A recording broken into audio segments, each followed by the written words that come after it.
સુરત જિલ્લાના માંડવીના ધારાસભ્ય અને પૂર્વ આદિજાતિ વિકાસ મંત્રી કુંવરજી હળપતિનું ખેડૂત સાથે ફોન પર અસભ્ય શબ્દો કહ્યા હોવાનો એક વિડીયો સોશિયલ મીડિયામાં વાયરલ થતા રાજકીય ચર્ચાઓ તેજ બની છે। વાયરલ વિડીયો અંગે કુંવરજી હળપતિએ સ્પષ્ટતા કરતા જણાવ્યું કે રાયસિંગ ચૌધરીએ તેમની સાથે ગેરવર્તણૂક ભરી વાત કરી હતી, પરંતુ વિડીયોમાં તે ભાગ એડિટ કરી દૂર કરી દેવામાં આવ્યો છે। તેમણે આ વિડીયો પોતાની રાજકીય કારકિર્દીને નુકસાન પહોંચાડવાના ઈરાદાથી વાયરલ કરાયો હોવાના આક્ષેપો કર્યા છે। સાથે જ તેમણે કહ્યું છે કે નેશનલ હાઈવે નંબર 56 માટે જમીન સંપાદન મુદ્દે અનેક બેઠકો યોજી છે અને અસરગ્રસ્ત ખેડૂતોને વધુમાં વધુ વળતર મળે તે માટે સરકાર સમક્ષ રજૂઆત પણ કરી છે।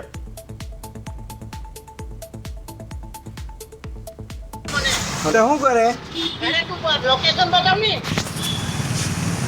હમણાં ઉચકી લમ તને ઉચકી ન કરવાનો મને મારે હું ઉચકી કરવાનો રાજીનામું આપવાનો તને મારે તો પણ તાર રસ્તો પહેલા ખેડૂતોને જાય તો ત્યાં તમારે આવું પડે કે સાહેબ તારા બાપે મદદ કરી તમને કોણે મદદ કરી તો કે કોણે કરી અમે નહીં કરી ને મને મદદ તને હું ની કરી ખેડૂતોને મદદ નહીં કરી ને અરે કોણ ની કરી તું અહીંયા પહેલા કાં છે કે લોકેશન બતાવ હમણાં કરું તું ગાળ નહીં બોલ સાહેબ હા તું આવ ની એ સાહેબ છે એટલે ગાળ બોલવાનો અધિકાર છે તમને બતાવ મને તારું હમણાં ઉચકાવી લે ઉચકી ન કરવાના તું મને મારે થઈ જ ને મોર્ડર કરે થઈ જ ને બીજું શું કરે તું આવ ની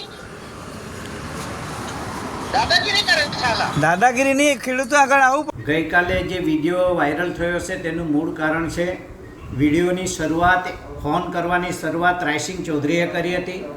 રાયસિંગ ચૌધરીએ મારી સાથે જે ગાળામગાળી કરી છે એ વિડીયો આખો એડિટિંગ કરવામાં આવ્યો છે અને એ જે ગાળો બોલ્યા છે તેને કાપી નાખવામાં આવ્યા છે।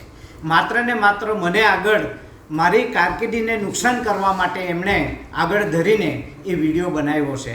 અને રહી વાત રાયસિંગ ચૌધરીની, રાયસિંગ ચૌધરી એ આમ આદમી પાર્ટીનો પ્રમુખ છે। આમ આદમી પાર્ટીમાંથી 2 વાર તાલુકા પંચાયત ચૂંટણી લડ્યો છે અને અમે એને 1200 મતથી પણ વધારે લીડથી અમે જીતા છે ને એને પરાજિત કર્યો છે। અને એટલા માટે એ નવેસરથી રાજકીય રોટલો શોધવા માટે ખેડૂતોને વારે કોઈ મિટિંગમાં આવવું નથી। માત્ર ને માત્ર ધારાસભ્ય કામ કરતો ધારાસભ્ય છે એને બદનામ કરવાનું કામ એ કરી રહ્યો છે। તમે વિડીયો જોયો હશે તો વિડીયોમાં એડિટિંગ રીતસર આપણને ખબર પડે છે। મેં વિડીયો કોલ પણ નથી કર્યો, પણ પાછળના ભાગેથી એક ભાઈ વિડીયો ઉતારે છે અને બીજો ભાઈ એને કાનમાં વાત કરે છે કે બસ હવે બધું આવી ગયું। એટલે એ સાબિતી બતાવે છે કે એમણે એડિટિંગ કરીને આ વિડીયો અપલોડ કર્યો છે।